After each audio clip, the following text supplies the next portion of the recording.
helped millions of investors make profitable trades in the market. Their daily advice will help you make the right trading calls. India's top technical analysts appear only on ET Now, India's #1 stock market channel.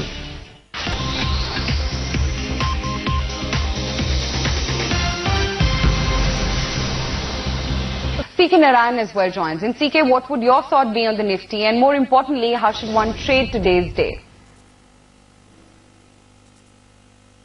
Well, since the market has actually managed to sustain at the higher levels, I would think that one has to retain a bit of bullish bias and not really, actually look for opportunities to try and go long in the market. One of the things that I'm actually finding here is that, the implied volatility of the in-the-money calls is increasing. So that probably tells me that there's some short covering action which is going on there. This is somewhat positive for the Nifty because whenever the in-the-money set of options undergoes some amount of shedding, then the rally actually lasts for a few more sessions. So we are seeing that happening right now in the 4800, 4900 calls.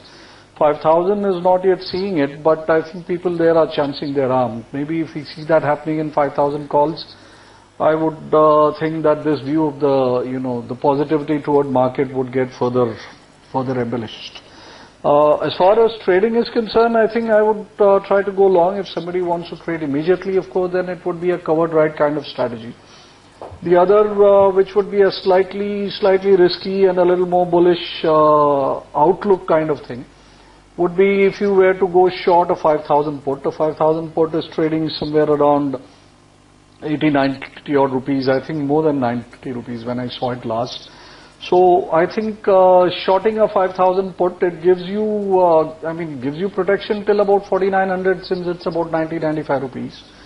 I don't think the market will really fall below 4900 for the moment, even if there were to be some amount of profit taking or fresh round of selling. So I think shorting a 5000 put, a little bit aggressive, but then keep a stop at about 120, 125 and keep a target at about 40, 45 rupees. So your risk to reward ratio should be about 1:2. So I think that is the way I would approach the Nifty right now.